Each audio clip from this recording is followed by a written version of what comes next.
I often get clients who either have bad sleep patterns, uh, or when people start working with me, their sleep can be disrupted. The subconscious starts to release, become can find themselves more exhausted, more tired, or sleeping more, or sleeping a lot less, or unable to sleep at night. It's quite normal. Um, but there's obviously loads of books and phone apps and all the rest of it out there about how to sleep better. And there doesn't seem to be much out there about the benefits of being unable to sleep or insomnia. So I thought I'd have a go. Part of my work, right, when a client signs up with me, part of it is deprogramming. It's like, people are in a cult or in a fanatical religion and they leave. Fanatical religion, I may as well just say religion. It's the same thing, or politics. When they leave, there's a period of time that they need to be deprogrammed and begin to realize that, like those deep rooted beliefs are unfounded and they need to be released, or we need to fucking let that shit go. And our as I've written about more and more, like all my Instagram posts pretty much, and I suppose my videos, I don't know, certainly the Sunday Zooms, it's all about the same thing. And a lot lately is about the conditioning, that all Gavin is just a conditioning. There actually is no such thing as a Gavin. Don't have time in these videos to kind of go into the detail of that, but if you've been in a Sunday Zoom, you know exactly what I'm talking about. Or if you've been a client, there's no such thing as a Gavin, and there's no such thing as a person. We identify with a cloud of thoughts and we think that's us, and we give it all this weight and all this importance when it's not even there at all. We're completely spend our lives looking at the wrong thing. So my point is, around sleep, around any of these challenges or changes in life, we're brainwashed and asleep. Some people come to me, like, depends, it could take days or weeks of, like, and it's usually ongoing, of trying to deprogram people of all the brainwashing that they've taken on board. We're conditioned to look at any challenge that arises in our life as a problem, that duality of good and evil and good and bad. And that's the conditioning. That's the sleeping being, the sleeping giant of, like, everything is weighed up and gauged as being good and bad. Good. Slept enough, I didn't sleep enough. Some people might say, I slept 5 hours, I feel fucking amazing. People might say, I slept 8 hours, I really need more sleep. It's all perception. Perception only comes from conditioning. It's brainwashing. It's religion. It's the same thing. The media around the flu over the last couple of years, like, all just brainwashing, all just conditioning. This is the right thing. You have to get the sludge. The sludge is the solution. We have to give more money to the government because they'll save the climate. The more tax you pay, the less carbon there will be, and we will live longer. And was it Goebbels, I think it was, who said, like, the more you repeat, I'm never going to remember that phrase, but the more we repeat the brainwashing, the more it sinks in. So when you wake up at night and you can't sleep, and you wake at 2 o'clock in the morning, or you have a kind of broken night's sleep, intermittent, waking up, turning over, waking up, turning over, that to me is kind of pure insomnia. It's like we're not awake enough to actually get up and do something, but we're on the brink of sleep all night. It's a kind of horrible experience. But I'll give you my benefits of insomnia. So I've been on and off over the years. For years and years, I would go through bouts of insomnia or bouts of sleeplessness or whatever. And then I might have a period of a number of weeks I sleep like a baby. I sleep great. And then I'll go through a period of a couple of weeks that I'm just not sleeping well, or I'm waking at 2, 3, whatever it may be, 4 o'clock in the morning. And the last 2, 3 weeks, I'll give you my experience here. A neighbor across the road started to release a fucking rooster earlier in the morning, like kind of 6, 5, 4, 3, 3 o'clock. And like, once the rooster comes out, the fucking whole street, there's no way. But some of these people maybe can sleep. There's no chance of me sleeping through that. And it will just crow like a number of times a minute, fucking 3 o'clock in the morning. And I would wake up and I would think, must be kind of 6 a.m.ish. I'll get up. I don't mind. I check my phone. It's fucking 3 o'clock in the morning. So I had to learn to adapt and work with it. Now, the rooster at the moment is gone. We're being kept indoors, so it's not happening at the moment. But we get to see it. It's the Matt Kahn book. If you haven't read it, it's brilliant. Everything is here to help you. My point is that in that stillness of night, that we get to see two things happening. The activity of the mind, which sees a problem, and then the beingness, which may see and recognize the opportunity to work. So for me, the stillness of night, if I wake at 2 o'clock in the morning, 3 o'clock in the morning, whatever it may be, at the moment I've skin allergies in my hands. So some nights I'm waking up again, 2-3 o'clock in the morning, can't sleep.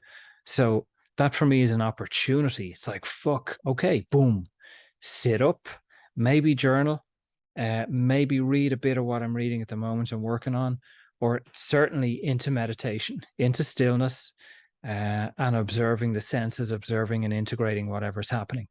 So it's a level or a degree of work, in my experience, that can happen in the middle of the night that I can't access during the day. It's a different category of work. So in the stillness of during the day, I can't even verbalize. I don't even know what it is. There's no traffic out there. The world here in my time zone is asleep. Everywhere is quiet. It's dark. And my energy is different because it's 3 a.m. It's not fucking 2 p.m. I'm not cooking a lunch, or there's not traffic, going past, or whatever it may be, phone beeping or social media or any of that kind of stuff. It's a different place. So the exhaustion, right, and the lack of sleep wears down the ego, which is an absolute gift. Like, it's a gift. The worst thing, I think the worst thing a person can do in the middle of the night if you can't sleep is to try to sleep or distract yourself, like turn on the television or these sleep apps, sleep meditations. I think personally, like, if it works for you, cool, fair enough. I think they're among the worst things people can use, because it's trying to avoid. You're being shown a doorway and you're going, no, I don't want to walk through the doorway. So you get, in inverted commas, spiritual people. This actually ties into a video I made a few weeks back of raising frequency. People want to raise their frequency. A day later, they get really fucking triggered and angry and they go, oh no, I don't want to feel like that. And it's like, hang on a second. Yesterday you were asking for your frequency to be raised. Now it's raised. You don't recognize the frequency and you're now trying to reject it. Like, it doesn't make any sense. That's what I mean by sleep. Like, people are asleep, including myself. We're not awake. This is a sleeping dream. I've posts on that coming up. But the exhaustion wears down the activity and the busyness and the sharpness of the ego mind. It's exactly what we're working. That's why people meditate. That's why people do spirituality courses and gain fucking certificates and go on retreats. And you're being handed this on a silver platter in the middle of the night and you're going, no, I don't want it. It's like, when you look at with a logical mind, it's actually madness. It is pure insanity. People trying to escape a spiritual awakening. And then they'll wake up in the morning and go, oh, I'm going to try and spiritually awake today. It's like, oh, that was being handed to you 4 hours ago, but you didn't want it. You turned on Netflix or you opened a phone app so that you could get away from it. You know what I mean? It's absolute madness. So take the insomnia. When I used to work with ayahuasca or with holotropic breathwork, especially holotropic breathwork, in the days before because I would be booked in on the Saturday, and the days beforehand, I would just stop sleeping. And I'd be working, some days I'd be working every day, physical work. I'd be fucking exhausted by the time Saturday would roll around. But it was always extremely beneficial because I was so tired, the mind could not fight I would be broken down in those sessions on Saturdays. They were brilliant. And I was broken down in a way that was just impossible if I had had all that sleep and had all the energy. Mine's too sharp. That's why I don't believe in psychotherapy or any of that kind of thing. My mind was way too quick for therapists sitting in front of me. I could navigate around the pain or the problem. It never worked for me. I think it's nonsense. Anyway, if it works for you, keep doing it. Yeah, the best, so among the best inner work that I have done, aside from, say, working with people or working with, a guide, the best inner work I have done has been in the middle of the night, and even the last few nights, last night I was awake at, I think it was 2:10 in the morning, something like that. I got to sit for maybe an hour and a half, on and off, some notes, some meditation, a little bit of reading, but to sit in, and the last few days has led to this, to develop that there is no over there. I'll have to do this in another video or another post, or I'll discuss it the Sundays, but there is no over there. There's only here. Sound and vision is only here. It's only experienced here. So I got to experience that, at 2:00, 3:00 in the morning last night.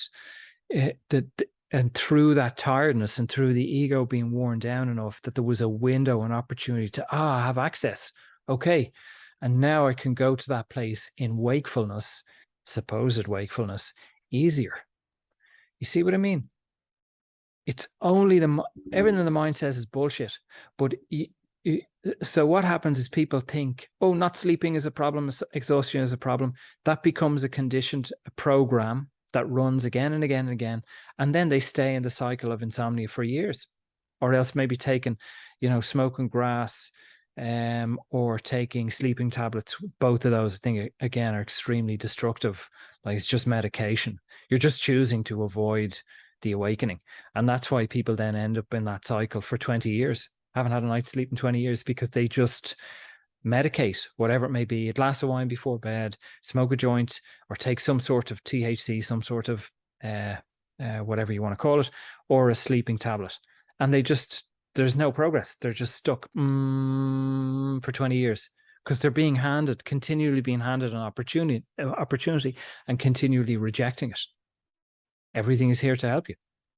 Anyway, I hope that makes sense. Get in touch if it doesn't, or if you feel you want more detail of any of this. I don't have time, because in Instagram I've only 15 minutes. They don't give me any longer, and I don't think people listen to my videos any longer. If they're longer, I don't think people listen to my videos even at 15 minutes.